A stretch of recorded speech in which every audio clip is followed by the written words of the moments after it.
and perhaps it was the messaging. She said, people don't understand where we started with this. You know, we started as perhaps the book club being a Brooklyn Savvy guest, doing it live.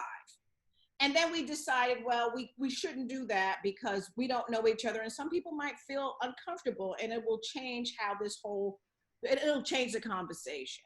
So, okay, that compromise was made. And then the second time I went, I felt, well, maybe since people know, quite honestly, because we're white women and Black women, there's still probably going to be some things that we don't share. You know, I mean, there's still, so in a lot of ways, we're still gonna be safe. You know, I think about how I am on Brooklyn Savvy, and I'm Director of Regional and Community Affairs for Con Ed. So I always remember that. I remember that that there are other constraints. So the idea that we couldn't tape, for me, just felt like silencing, because what I wanted to do is take bits and pieces, and it wouldn't be a Brooklyn Savvy show that goes on television. It would be something for Facebook, you know, because they wouldn't accept the content anyway because of the quality, you know, the technical quality. But it was the idea that let's take pieces of it, pieces that strike at awareness. And I would probably do this with you, Toby, and I might even do this with you, Ellen. Let's look at it, because this is all very well intended. I don't make money from Brooklyn Savvy, not a cent. I pay money out. Right. You know, it's the idea that it's not as though it is a monetary, Tony wants to be Oprah Winfrey and blah, blah. And if that was the dialogue going on in people's heads, my intentions are to change the world one conversation at a time.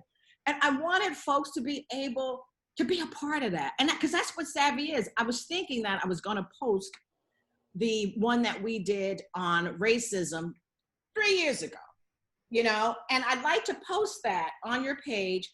And it was with a woman named Sandra Burnaby, who is a white woman who is deep in this space, you know. So that's that's the reason why it's really important to me that we elevate the work that we're doing, so that we can inspire other people to take on this personal courage to change hearts and minds, so that they can be inspired by what we're doing and use what we're doing perhaps as a model, because these are tough conversations. Because every trigger you got is like, because my family could overhear me talking, and my daughter says, wow, whoo, yeah. What'd she say? She says, what a place for you to have to start a conversation. And explain more for me. Okay, she felt like I felt that I was feeling attacked, and how can a conversation be as fruitful after starting that way? And that was how she saw it. I pressed through a lot, you know. I put my emotions and all those kinds of feelings aside, so that I could, that's the professionalism piece. But yeah, because it didn't show. No, because there's a part of me that just keeps going. But she brings me back to my humanity. And there were moments where I felt like, hey, whiz, I felt a little ganged up on, you know, you know, nobody. And the other voices that wanted to tape were the brown voices. So except for Lisa, who had, you know, wherever she was with it, the other folks did. So interesting. It was an interesting moment. And for those who I spoke to, they felt this is a place to learn, because this was a white fragility moment. And we can learn from this because, hey, live out loud like the rest of us have to. You know, be exposed, feel vulnerable like the rest of us do on a daily basis. I was thinking about, you know, at work and the way that people work, and they work with folks that kind of look like them, and they've talked to each other a long time, and then you have to penetrate. You know, we're always in a position where we're the minority. We may be the Black person in a room of white people. Understand what that feels like for us. You know, they couldn't give their power away, yeah, or share it, or share anything. I mean, it was.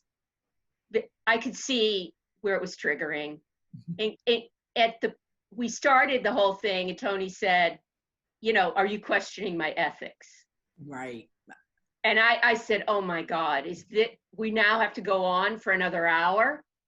It was, I don't think anyone was questioning your ethics. yeah, but One person I felt it definitely. felt that way. It felt that way. Yeah, and I'll tell you why. Because the question was, well, you want to take this and be generative and go here and go there, and I kept saying nothing will leave without everyone knowing it. But then Lisa Bing said to me, but so why were you taping it? Then I said, well, in the event that when people saw it, we might be able to take pieces and use it for Facebook. She says, well, you didn't say that. Okay, so maybe I wasn't clear. But the reason that I want to tape is so that those gems of the conversation, those pieces that others, because there was something Susan said on, it was so well said, needed to be heard by more. It would be nice to be able to take pieces of that. And all of us can put it on our Facebook pages. Those parts of the conversation that will inspire other people. Otherwise, we are doing this under a bushel. It's performative. Otherwise, it's performative. Right. And explain performative, Toby. We're just pretending to have the conversation. Right. We're not doing anything to move the conversation into action. Because I know that these conversations, if other white people, friends, colleagues saw this, it may move them I'm talking about members of organizations, because what we're really talking about is not just our own stuff, but also how this manifests itself in institutions, the institutions we work in, and that we have to have these conversations in our institutions in order to not only change them, but change ourselves. You know what it gets into too? Knowing your place. And that's what it felt like to me. Again, not only was I being silenced, but I had to know my place. This is where we feel comfortable. So know this is your place right now. Now, it may not have been the intention, because we all live life with our own filters, but that's what racism has done. Some of us are not as free to see the world in a particular way because of how we've had to experience it.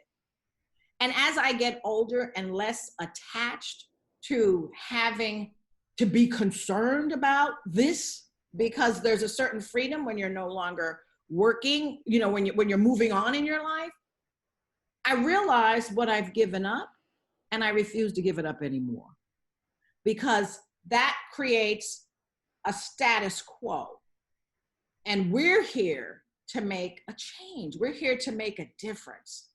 So in order to make that difference, we've got to all have some guts and some gumption and some courage to make change.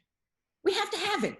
Otherwise, we're performative. We're just, okay, are we going to be nice today? And because I'm going to tell you something, there was nothing that was said that day that would have gotten anybody embarrassed or fired. And I'm going to tell you something else. That's the way this is going to be, because people aren't fools. And again, we have constraints. We've got constraints. But I think that so much good comes out of these conversations. Yes, I agree. Because there's a lot of healing that has to happen between Black women and white women. Yes, I agree. And if we can work towards that, I think it and I gotta thank you, Ellen. Thank you for listening. Thank you. And wanting to understand what it is I'm saying. I hear you, and I'm glad that you were able to tell me, because I didn't understand your response in the email. So I'm glad that we have this chance to talk. And guess what? I'm glad that you didn't respond back, right? Because then we would have gotten into something crazy. I was just like, I didn't understand. I wanted to understand. It's better that we talk. Ellen, one more thing. I mean, you invited Tony to lead this conversation. Yes. and she needs to be able to lead it the way she wants to lead it. And that's No, but I'm saying the people in the group have to say, listen, she's in charge and she wants to do this. And if we don't like it, we can leave the group. I mean, I'll just be honest with you, because I mean, she's the leader of the group. Co-leader with There aren't 10, there aren't 10 leaders. There's one. I'm following everything she's telling me every week. Toby, do this. Toby, help me with the questions. I respect her leadership. And I think that was part of the problem too, in terms of feeling shut down, is, where's the respect here, folks? I'm leading this.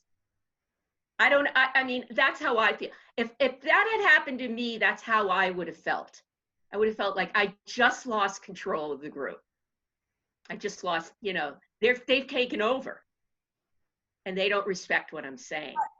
But you know what? They don't trust what I'm saying. They don't trust what I'm saying. You raised something really interesting, because as a Black woman who has led a lot, I've always had to lead from a space of, I'm one voice. You know what I mean? And I've been kind of consensus, because I've always needed to move things along because of the skin that I'm in. I have never, ever been somebody who, and I appreciate everything you just said, Toby, but who's been really authoritarian. I've had to let that go. Otherwise, I wouldn't have been able to survive. You see what I'm saying? I would not have been able to survive being a leader if I take it all too I'm not talking about authoritarian. Oh, good enough. I'm not. I'm talking, first of all, I wrote a book on leadership in I might be missing what you're saying. the nonprofit. Mm-hmm. And absolutely, there needs to be buy-in. You can't move forward without it. There's no question about that. It includes a type. You can't always have consensus, because Right. then you couldn't move anything forward. And so you do check in, but you're the leader and you should be allowed to make the final decision. You know what? You are absolutely correct. You're absolutely correct. You're absolutely correct. Thank you. You're absolutely correct. That is the kind of power I should feel that I don't. Okay. Okay? That's the power that I should feel that I don't. Yeah. Go ahead, Ellen. Thank you. Thank you. I'll tell you where Sociologist on board. Thank you. I'm sorry that you feel that way, and I would like to restore your power. I tell you where I was a little stuck is, yes, I asked Tony to run it, and I gave up control. And the thing is that I started the book club like a couple of weeks before she came on, and everyone thought it was just a book club. And then all of a sudden it's turning into Brooklyn Savvy. And that is my own nervousness, because I invited people to a book club not to be on Brooklyn Savvy. So that is my shtick, right? That's my blah, blah, blah. And I'm going to give that up. And I'm going to let you run however you want to run, Tony. Oh, excellent. Thank you. And I really, if we start with this conversation right here and we put it on our Facebook page and say, we start at 8 o'clock or whatever, 7:30 next Wednesday, and we're starting taped, and we're not going to have a discussion. If you want to come. If not, let's do that. Let's take It's evolved. I mean, the book club has evolved. Exactly. Yes. You know what I thought was really cute when we started? When everybody ran and got their glass of wine. But this is great. This is great. And there's so much growth for everybody here. Everybody. I'm getting in touch with things that I've buried, Toby. Those feelings have been buried. Wow. So that I can move forward. Tell me your one feeling that you've buried. Be explicit so I understand. The idea that I should assert my power fully. I've always, and this is part of this also maybe being female too, but the idea that first embracing the fact that I have power. And then, and some people look at me and they say, what, you don't know these things? Well, yeah, but yes and no. Don't always know. Yes and no. But being able to just say, yes, I have power, and yes, I'm going to move this forward. And, not having to monitor what I say, not all the time. Bringing your full self into the conversation and not having to monitor. Right. What you're not having to self-edit, self-correct, whatever that means, for the whiteness in the room. Absolutely, and every Black woman on that panel is doing that to some extent or another. Some of us not as much, some of us not as much, but others do self-correct, and sometimes we don't even know that we're self-correcting. It's become a part of how we relate to the world because it has worked for us. And by that, and another thing is, we've got a number, the Black women on that group are privileged Black women, because there were some comments being made, and I say the reason we can be so generous is because we haven't really felt the pangs of racism like that person who was unemployed, or that person who doesn't have health care, or that person who has somebody incarcerated. We don't have that experience. We're very much aligned with it because at any point in time, things can change. I'm a mother of a Black son. Good grief. There have been moments where my Blackness has hit me on top of the head through him. But now is the time to have the authentic conversations, to get people to understand and know that the privilege works on both sides. Yes, we're privileged to be talking to you, and you are privileged to be talking to us. Absolutely. Right. And I think everyone walked away both nights. Excellent. Privileged. Right. Right? I think both sides walked away privileged and felt enriched. Mm-hmm. And I'm so lucky that you brought your friends. I am so lucky. It's so enriching. It really is. And it's a really precious group of people. It's really precious.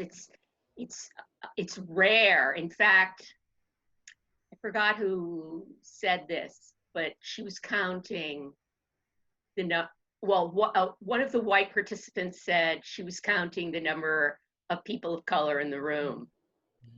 And a person of color said, I do the same, and I do the same wherever I am. Dr. Maria de Longoria who said that. Yes. It was Dr. And that's the thing. Again, many of these women, and in fact, I'd say, are so studied in this, but what we have found from our side is that we all have really different experiences. I have a woman who is of Caribbean descent, well, two. And one of them, they don't necessarily have the whole slave narrative that African Americans have. And it changes the way that they deal and the way that they think. I'm not judging if one is better than the other, because I really feel, for me, the African American experience is a very powerful narrative. But it's interesting how there are shades to this.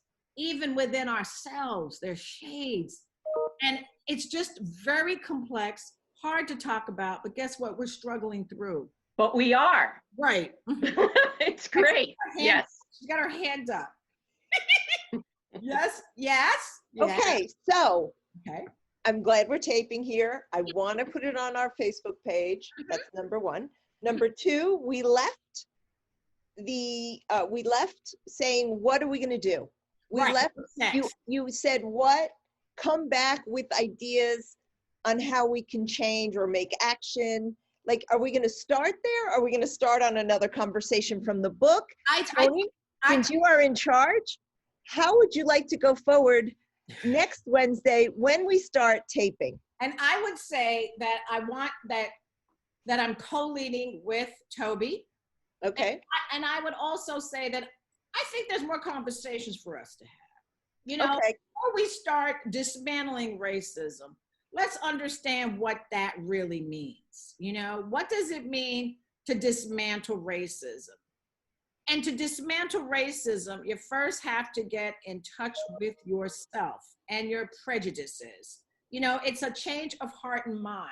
So perhaps we need to look at, let's do the next 3 chapters. The next, you know, I think it was 4 to 6, but we may need to go, you know what I would like to do? I want the members to come back with questions. I want every member to come back with 3 questions that they want to have answered, or that they want, or 3 things they would want to talk about. That's what we want.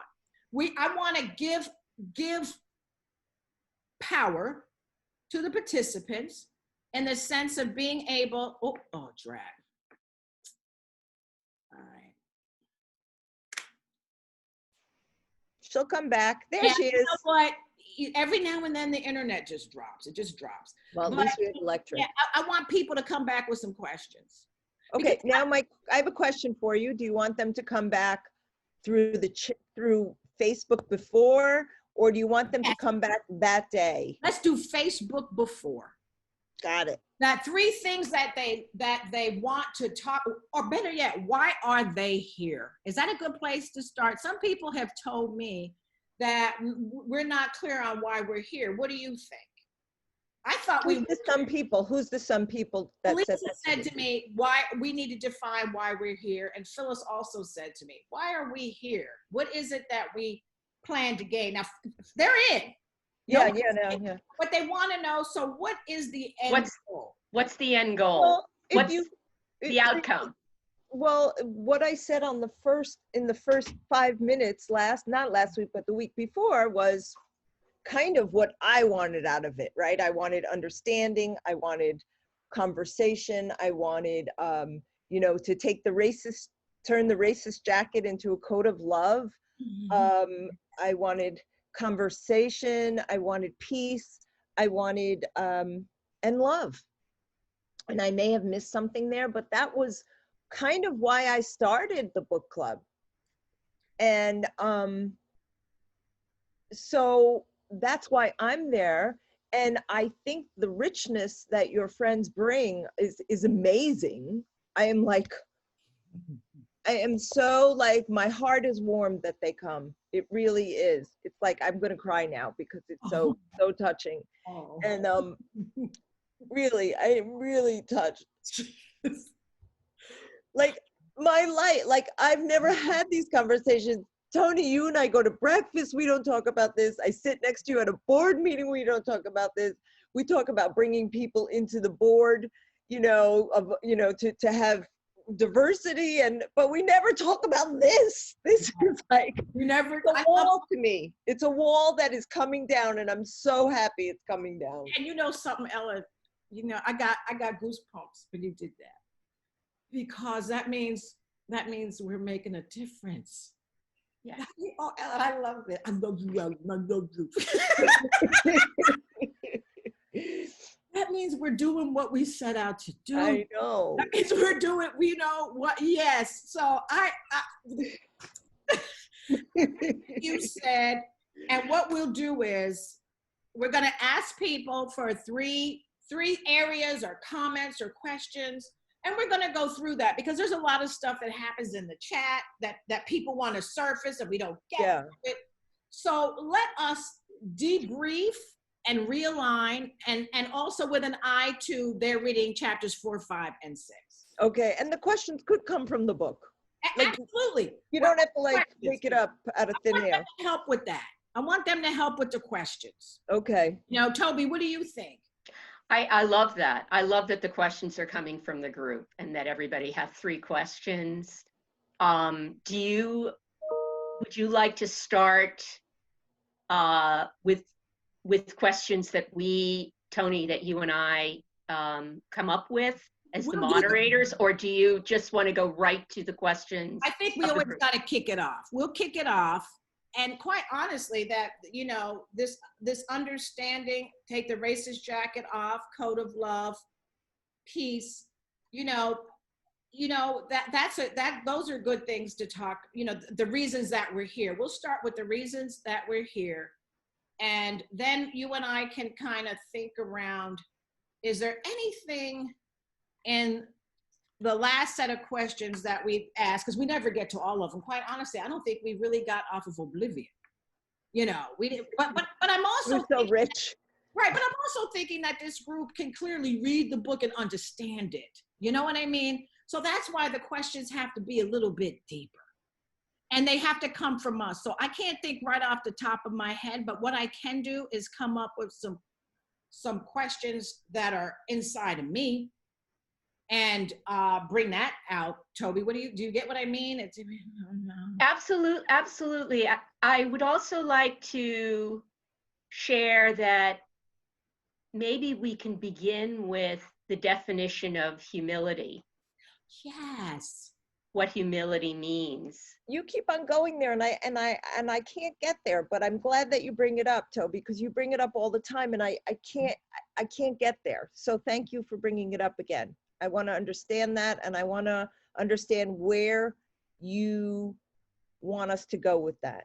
Okay. That's real important. So maybe begin with that, or? Yeah, let's start right there. Okay. Yeah, let's start right there. Because I think that's the elephant in the room. It is? Can you explain the elephant right now, or are we going to save it for next time? Let's save it for next time. We're going to save it for next time. You know why? Because we want people to understand, what is the elephant in the room? What's the elephant? What is your elephant in the room? That's a good one. What is your elephant? And you may have quite a few of them. I'm sure you may have I an do. elephant and a gorilla. And I would love to talk about just what it means, how we've had to be so nuanced, because I was speaking to a friend of mine who's really confronting this stuff, and she's not from this country. And I'm like, there's a way that you have to navigate as a Black person who is professional in this world. There's skills to this. There's skills. And if you don't have those skills, you can get into trouble. But that's kind of something that maybe people don't see, but need to see, that it takes so much more for us to be in these places and to be heard because of filters that people layer onto us. I get that. I wonder how you change that. Like, because it's filters. Like, I'm born with my white privilege, and you may be born with filters, right?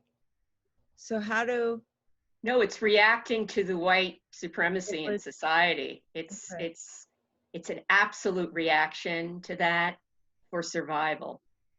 So maybe one of the questions I would put up for my 3 questions is, how do you give away white privilege? Yeah. That's one of my questions. Right. That's a good one. It's going to be bound in the humility piece of it. Sounds great. I love it. Because I'm still getting over the fact that I had a big learning with what you said to me, though, Toby, which, you know, these are things that we bury to keep moving forward. You know, you decide there's certain microaggressions is the other one. Humility and microaggressions. Let's talk about that. Okay, so we'll begin with humility. Is that chapter 6, 7, 8, or whatever. What chapters are we on? I can't remember. 4, 5, 6. Yeah, are those 2 points in? Are those 2 points in 4, 5, and 6? I can't remember. If you want, Tony, I can define. I want you to. Microaggressions, and then you can share how those how you experience them. Yeah, how you experience them. And I would like for every African American woman on that panel to talk about how they experience microaggressions, because that is the part that really that we just got it, that just gets on our nerves bad. Absolutely. So can I ask you a question and tell me if it's white superiority showing up? Yes. Could you like could you time it like so everyone gets a certain amount of Oh, time? absolutely. So we can come back and ask questions. Absolutely. Yeah. Because some people do use up more time than others. And I'm going to have to let people know at the beginning that I am looking at the clock. And if it goes beyond a minute, because a minute is a lot of time. Yeah. It's to express yourself. And some of my folks get into a 3-minute thing and it gets, yeah. So yes, I can certainly do that. Okay. So another question I'm asking, like I said, I'm going to put this on the Facebook page. Actually, you could do it, or you could send it to me. And do you want to write a little something beforehand, or do you want me to write a little I'd something? like you to do that. Okay. Because Got they're people. Okay. Yeah, you get this. You get where we are. You said a couple of things that was the email right there. What I can do is send you this, and then you can post this, and then you can write something around. Okay. Okay. And you know what? This is a good thing right now. We can record the run up to this. This is also very good for people to see. So we're going to go there. Yeah, the run up. This is what we do to have these really difficult conversations. And they are difficult. That's what every single, but so worth having. So worth having. Excellent. Absolutely. Okay, so we're good. So I'm going to send this to you today, Ellen. How do you send it to me? Like, what is the? It'll be probably through WeTransfer, because I'm not sure how big this file will be, but it'll clearly be over 11 megabytes or whatever. Let me ask, is it Vimeo? Do you tape on Vimeo? How do you? This is Zoom. So Zoom. what'll happen is it'll come to you in probably an MP4, unless you want me to post it. But it's not hard. What I'll do is send it to you, and if you have trouble posting it, then I'll figure it out. Okay. But I've posted these many times before. Okay. Sometimes I upload them to Vimeo, but what you can clearly do is I can send it to you in an MP4, and then you could create a Vimeo page if you want. You know what I could do? I could do an unlisted YouTube page.